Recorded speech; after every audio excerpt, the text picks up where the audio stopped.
Hello everyone, welcome to MAT0018 online section for the second 8 weeks of fall 2017. My name is Robert Schaller. I'll be your online instructor throughout this course.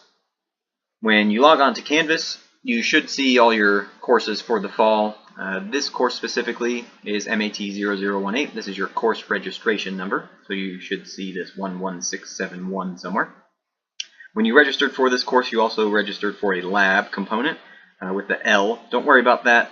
Rather than have you go back and forth between two different courses, I put everything all into one shell. So everything should be all in one course, so you should only see the one course here, MAT0018. So you are registered for the lab component, which everyone has to be in order to register for the course, but I'm not going to put anything extra in the lab component. Everything will be accessed through this course. So if you click on that in Canvas, it'll take you to the home page. And on the home page, you should see this course orientation, which I'm currently recording. You'll see a My Math Lab orientation, which specifically deals with the Math Lab component, which is where you'll be doing all your homework. You'll be doing all the watching of the videos that explain all the concepts. This will be a separate video, because I don't want to make one long video. This is just for Canvas. This one will be for the Math Lab. So in this video, I just want to walk you through Canvas and walk you through the syllabus, what's required of you in the course, how to be successful, how the grades are broken down, etc., the important dates like exams and stuff like that. So as you go through here, make sure you watch both these orientations first, and then please read the syllabus. Just make yourself familiar with the syllabus. In any college course, the syllabus is basically sort of this contract between the student and the instructor of what's expected of you. So if the syllabus says you have to do 4 tests, then you have to do 4 tests. If the instructor says, hey, I want you to take a 5th exam, you get to say, whoa, no, the syllabus has 4 exams, you can't make us take a 5th. So it gives you power as well as keeps me in check, saying this is how your grades work. I can't, give you more grades or less grades. I have to stick to the syllabus, and you as well have to make me stick to the syllabus. So it's like a sort of written contract, but it's definitely nothing that serious. More so, it just has all the information for the course in one spot. So there's my name, Robert Schaller. Feel free to just call me Robert. I go by Robert all the time, so I think that's the most comfortable thing for me. Every time I write an email, I'll sign it Robert. That's just how I operate. My office, technically Building 27, Room 108 on the Bradenton campus. But full disclosure, I am a grad student. I am currently in graduate school at the University of West Florida, which is in Pensacola.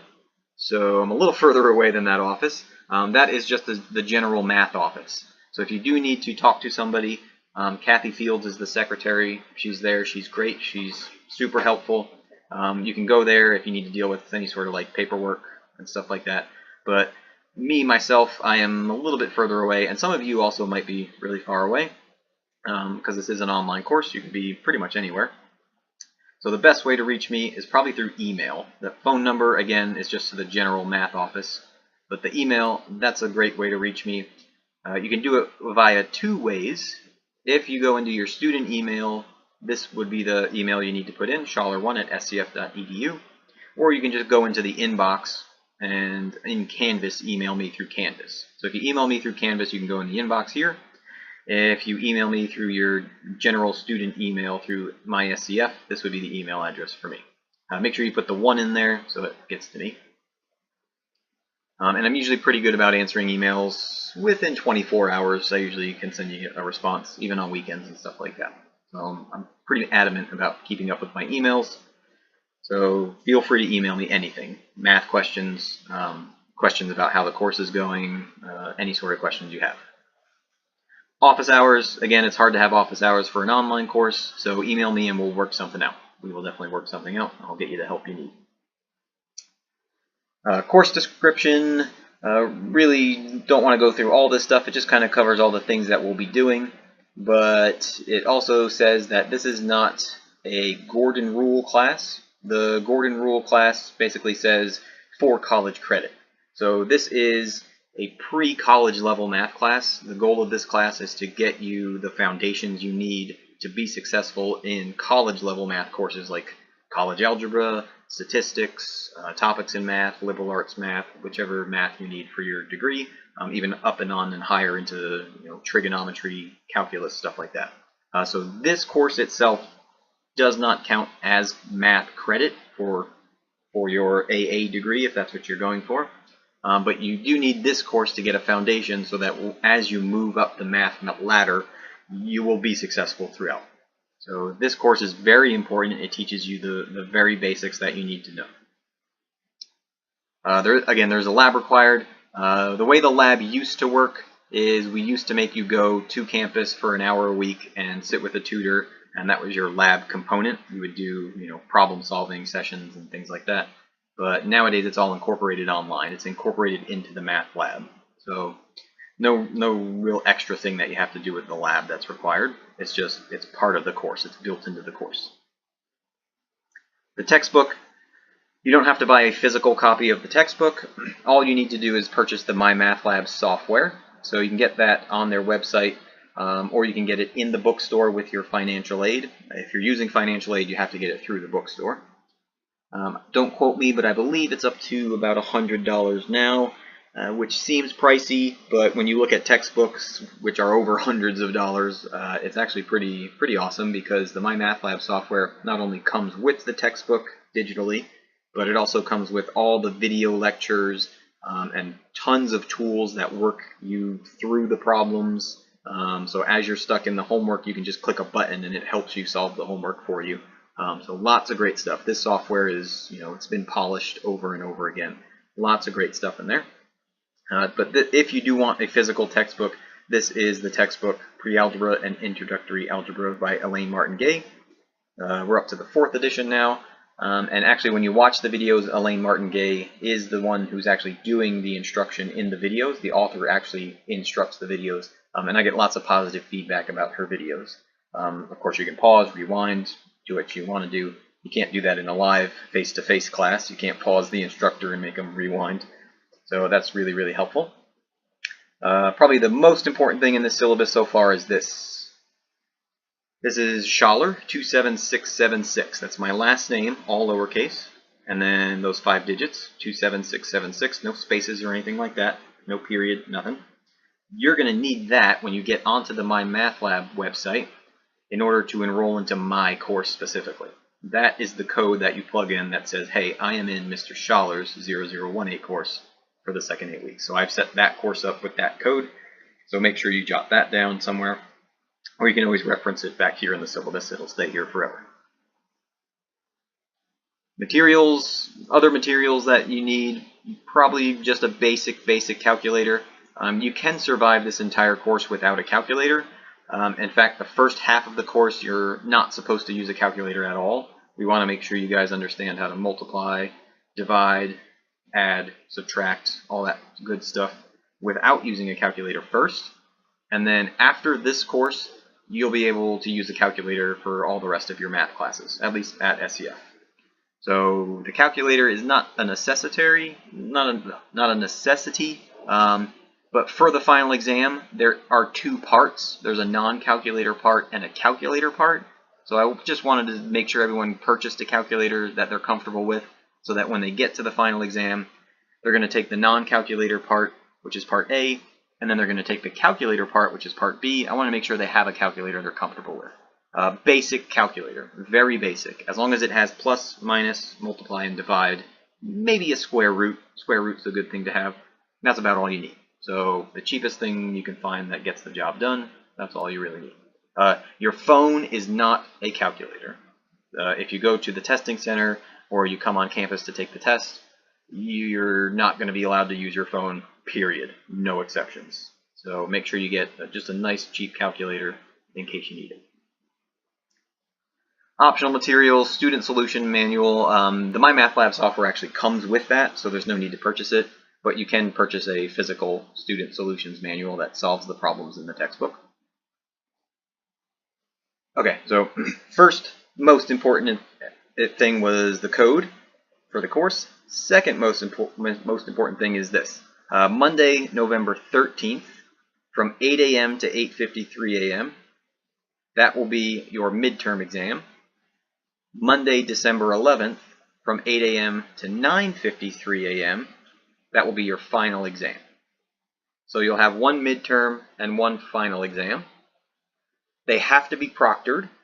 They're not take-home, they're not online. You have to either A, physically come to the classroom on the Bradenton campus, which we offer a room for you. So there's room 123 of building 27 on the Bradenton campus. That room is slotted for you guys who want to show up to campus and take the exams, both the midterm and the final. If you cannot do that, that's totally okay. You can register to take the exam in the testing center. The Bradenton campus has a testing center, the Venice campus has a testing center, and brand new this semester, the Lakewood Ranch campus has a testing center. The Lakewood Ranch campus testing center is still kind of being, fleshed out. This is like their trial run, but I have had one student already take an exam at the Lakewood Ranch testing center and it worked out pretty well. So we offer free testing to those students that are ours that need a place to take a test. All you have to do is log on to their website and set up your appointment for whatever day and time works for you. And then I send them the test and you take the test. Now within reason, because if the midterm exam is Monday, November 13th, if you register to take your midterm exam that Friday, after, well after everyone has already taken it on Monday, if you say, I don't want to take it Monday, I'll take it Thursday or Friday, I'll just say no, because that's too late. You've had extra time to study, and I have to make you a whole new exam, and that's not fair to everyone else. So when you register to take your appointment, just shoot me an email and say, hey, Monday morning I work. I can't do it. Can I do Monday afternoon? I will say, yes, that's fine. Make your appointment. Or maybe all day Monday you're busy, and maybe Tuesday morning you can make your appointment. That's fine. If your Monday is booked solid because you got work, you got kids, you've got other classes, whatever, I can totally understand that. That's why you're taking an online class probably, is because you're a busy person. So just clear it with me through email first, because it needs to be within a reasonable amount of time of those 2 days. I don't want you falling behind and taking the midterm too late. Also, you have to take the final exam by this day or by very shortly after that day because grades are due. And if you haven't taken the final, then I don't have a grade for you. So just make sure you clear it with me first. There's no makeup exams at all. There's no retakes. So if you miss the midterm, that's it. You missed the midterm. If you do poorly on the midterm, that's it. You do poorly on the midterm. There's no makeups. There's no retakes. Nothing like that. So take them very, very seriously. There are only 2 exams that you have to take in this class, and those 2 exams are very, very important. So make sure you're planning for those. Don't push those off, because 8 weeks goes by very, very fast. Trust me, the midterm will be here well before you expect it. Grading policy. As far as grading goes, the midterm's 30% of your grade, the final's 30% of your grade, the My Math Lab's 40% of your grade. I wanted to make the My Math Lab a little bit more just because you have an unlimited number of attempts to solve all the problems on My Math Lab, so there's no reason you shouldn't be getting 100 on My Math Lab. So I wanted that to be the bulk of the grade because that's where you're learning all the concepts, applying all the concepts. Also, when you take exams, things are a little stressful, so I didn't want those to be too huge of a chunk of your grade. But they still have to be taken seriously because they have to be proctored. While you're at home doing your My Math Lab, I'm not there with you, so I'm not sure what's happening. But when you're in the exam environment, and that's really what mathematics is, you learn stuff and then we test you. That's all math is. So you have to be tested, and we have to see what you actually know, what you retain. And math tests are not designed to stress you out. Math tests are just designed to say, here's a bunch of problems, just show me what you know. Show me all the stuff you learned. I want to know what you learned. So never should you walk into a math exam feeling stressed or freaked out or anything like that. Every time you walk into a math exam, you should go, well, this is what I know, and I'm just going to write it down. And that's how math exams work. And to me, I've taken many math exams in my career, and I can tell you, you do not want to cram for a math exam. You always want to learn as much as you can day by day by day by day by day, all the way leading up to the exam.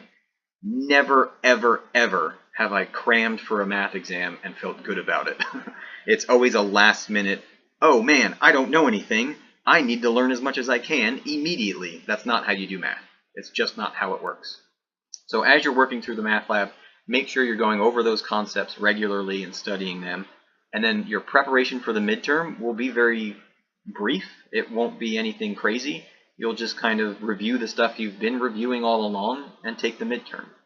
So again, because this is an entry-level college course, I just kind of want to reiterate that you need to get in the good habits now. If you get in that good habit of studying early and studying often, then exams will not be a big issue for you. Even if you're one of those people that always stresses over any type of exam, that's how you relieve the stress, is to study way earlier and study a whole lot more often. Cramming over an entire weekend and taking an exam on Monday is never good. Never. It'll never be the best situation. So make sure you're getting prepared for those exams like during week 1 as the course starts. The grades are pretty straightforward. 90 and higher is an A, 80 and higher is a B, 70 and higher is a C. I do round up with stuff. I think it's just polite to round up with stuff. So if you're sitting on a 89.5, that's a 90 in my book. So I do like to round up. I think it's just a nice way to do it. Make sure you know that 70 or higher is passing for the course. So you do need an overall grade of 70 or higher to pass the class and go into the next course. Also, there's something that the math department does. You need a grade of 70 or higher on the final exam to pass the course. So it's not a one or the other, it is both. You have to get a 70 on the final, and your overall grade must be 70 or higher. So if you have 100 on the final exam, but your final grade is below a 70, you do not pass.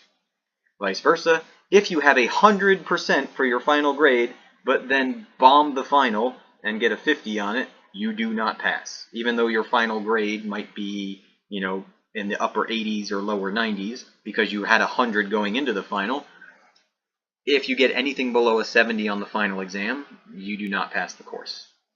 So be careful about that. And we're not doing that to be mean. We're not doing that just because we want to hold you back. What we're really doing is we want you to retain 70% of the information or better, because if you don't, then when you go into the next class, chances are likely you're not going to be successful because you haven't retained enough information. So we want you to not only learn it as you go, but be able to hold on to it the whole time. So we want to see how much you actually retain going into the final exam and coming out of the final exam. That way when you go into the next class, we know you still have a good chunk of that knowledge retained. You're not going to just forget it all and then start from scratch again, because we want to see you be successful. That is the goal we're ultimately concerned with, is we want our students to be successful. So we're doing that so that we don't push you too far too fast. If you do need to retake the course, we'd like to see you retake the course and hold on to a lot more information. Attendance. Attendance is basically just watch the orientation, which you're doing right now. There's going to be no physical attendance other than the midterm and the final exam if you choose to take them on campus. If you do not choose to take them on campus, you can take them in the testing centers. If you're not even near State College of Florida testing centers or any of the campuses, you can take them at a testing center anywhere near you, but they may charge you. If it's a private testing center, you may have to pay that small fee of, could be not a small fee, could be a lot. Just depends. Canvas access, you should automatically be in there, and your SCF Connect user ID and password are how you get in. Email etiquette, just when you do email me, make sure you're not just saying, hey, sup, show me how to do this problem. It's not text. Email is email. It is official. It goes on record. My department chair can look at them. So don't say, yo, teach, tell me how to do this. Just a polite hello. Can you explain this concept? Thank you very much. So when you're emailing a professor in college, just, we're friends and I'm friendly. Just make sure you're obeying some proper etiquette there. Make sure it's readable. Make sure you've got periods and commas in the right places. It's not text, it's email. The weekly procedure for the course, this is basically what you're going to be doing every week as you're going through the next 8 weeks. The math lab assignments will be due, I set them up for every Sunday at 11 o'clock, just because I don't want people emailing me at midnight. So I just wanted to push that back an hour. Please don't email me at 10:50 and say, I've got these 5 problems I can't do. That's not on me, that's on you. You've had all week to do it. So make sure you're respecting those my math lab assignment due dates. But weekly schedule, basically what you're going to do is thumb through the textbook. You'll have the textbook on the My Math Lab. Just briefly go through it, look at the concepts and things like that. Watch the lecture videos.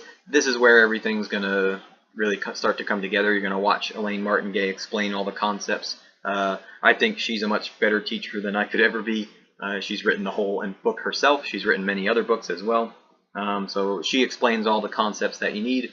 Please watch the videos. Don't just jump into the homework and attempt the homework and get frustrated because you don't know what to do. Please watch the videos first and then try the homework. After you've done that, then you can jump in and start completing the assignments. The only thing you're required to complete on the My Math Lab is the stuff under the Homework tab, and I'll show you that when I go into the My Math Lab orientation. So the only thing you're really required for your grade, the only thing that's 40% of your grade, is the stuff under the Homework tab. So make sure you're not doing too much stuff, because there are practice quizzes and practice exams and things like that that you really don't want to get too involved with doing too many things that aren't counting for your grade. They're great practice, but you don't want to overwhelm yourself with work. Last but not least, always feel free to email me if you have any questions. I'm always available. Like I said, I answer my email 24/7, so make sure you email me if you're stuck on something. Don't keep it to yourself. Don't feel frustrated. Make sure you're emailing me and asking questions. Electronics policy kind of doesn't apply to us because we're not in a classroom, but you do need some sort of laptop to take this course. Withdrawal policy, again, we're already at like 20 minutes or so I don't want to drone on too long. Read through the withdrawal policy. Before you withdraw, just contact me and say, hey, how am I doing in the course? Do you think I can make it? I'm shooting for this grade. Do you think it's still doable? This, that, the other thing, whatever you need. Before you withdraw, contact me. But if you do need to withdraw, make sure you're doing it by the deadline. Statement of plagiarism just says don't cheat. Please don't cheat. Cheating on a math exam is exactly plagiarism. You're stealing someone else's work and claiming it as your own. So do not cheat on a math exam. That is plagiarism. Standards of conduct, that's in the handbook. Since we're not in a physical classroom, basically just abide by your standards of conduct in your house or wherever you are. The Disability Resource Center, if you do need help with anything, as far as like you think you need extended testing time, or you have a visual impairment, anything that can come up, that ranges from a plethora of things. It's not just physical disabilities, it's not just mental disabilities, it's any sort of disability. The Disability Resource Center can help you with anything. I had a student once who broke his finger and he needed help with someone to write down his answers for him. The Disability Resource Center was there to have his back. They gave him a scribe, and the scribe wrote down the answers because the student couldn't, because he had a broken finger. So they're available for you whenever you need them. Also, if you're a veteran, contact the VA Center. They're available for you as well. Statement of non-discrimination. If you feel like you're being discriminated against, please let me know. I haven't had an issue with this in the past, so again, please just let me know. Religious observances, if you do have a holiday or anything that you want to observe, let me know. If it conflicts with one of the due dates or one of the exams, we'll work around it. This is the department chair information. Her name is Kim Gieslin. That's how you say that. That's her email. Again, email me first, but if you feel like you need to talk to the department chair for some reason, her information's there. Feel free to contact her, and she'll contact me if she needs to, or she'll contact you directly if she needs to. Whatever needs to happen. And she is on the Bradenton campus as well. Some tips for success. just basically what I've seen in the past. I've taught this course a few times in the online format, and again, the students that contact me regularly through email and the students that I see are regularly doing my math lab every night for an hour a night. They're just constantly chipping away at it a little bit. They're staying on task. They're staying on target. Those students end up doing great in the end. The students who about 3 to 4 weeks into the course start emailing me and saying, oops, I forgot that this assignment was due. Can you reopen this assignment? Those are the students that are not staying on task, not staying on target. They don't have a set schedule for their math. They think, oh, the midterm's in 4 weeks. I'll just do everything in 4 weeks. It does not work that way. Even though this math course is, one of the lower level math courses and the concepts may not seem very hard to you, you're still going to want to study them regularly because no good mathematician just does math once a week. A good mathematician, it's their job. They do their math on the daily. So again, make sure you're doing the math regularly. That's basically my tip for you. If you're in a different time zone, adjust accordingly, because all the due dates are adjusted for the Eastern time zone. That's because all the SCF campuses are in the Eastern time zone. Like I said, myself, I'm a graduate student in Pensacola. I am in Central Standard Time, so I have to adjust my time based on all of your due dates. So your due dates are all Eastern Standard Time, because I think the bulk of you are probably in Eastern Standard Time, since that's where the campuses are. And then, of course, just a weekly breakdown of what sections are due, when you should be looking at the study guides, when the exams are. So week by week breakdown. You'll actually have a 9th week, just because final exam weeks usually happen at the end of fall and the end of spring. So you kind of get that extra week for final exam. So you guys are a little bit lucky you've got that extra week to bleed over into for your final exam. So let's go back up to the home page. I know that was a lot to digest. I apologize. The only other thing I'm going to talk about is here's all the week by week stuff. It'll open up as the course progresses, and you'll see those unlock dates here as they progress. Those weekly modules will open up. But the one thing that you do need to do is this syllabus quiz. So make sure you do this syllabus quiz. Basically, for an online section, you have to complete some sort of assignment to show that you've attended the course. This is the way I do it. So it doesn't count against your grade. It's completely, you can get any score you'd like on this. I'd like you to go through it and understand the questions and get a good score, but you can retake it unlimited number of attempts. And it just basically asks you some basic questions so that you know that you're familiar with the course. Like, what is my email? Is the final exam cumulative? Basic questions for this course, just to get you set up and ready to go so that there's no big surprises for you. And then when you're done with your answers, hit Submit Quiz. And like I said, you can retake it over and over again if you'd like to. But the quiz is just designed so that basically it takes your attendance. If you've taken the syllabus quiz, you stay in the course, you get your financial aid, everything's good. If you don't take the syllabus quiz, then I'm going to start to hound you and say, hey, you haven't taken the quiz, you haven't done that assignment, so I'm going to have to remove you from the course. Please don't make me do that. So please take the syllabus quiz. Other than that, I think that wraps up Canvas pretty nicely. I'm going to jump over into the My Math Lab now, and I'll show you how the My Math Lab works out. I'll try to make that video a little shorter, but again, if you have any questions, please email me. I'm always available through email, and I'll respond to you pretty quickly. But I just want to make sure you guys get successful in the first week so that you don't have any questions about how Canvas works or how MathLab works later on in the course. So I'll jump over to MathLab, and I will see you soon.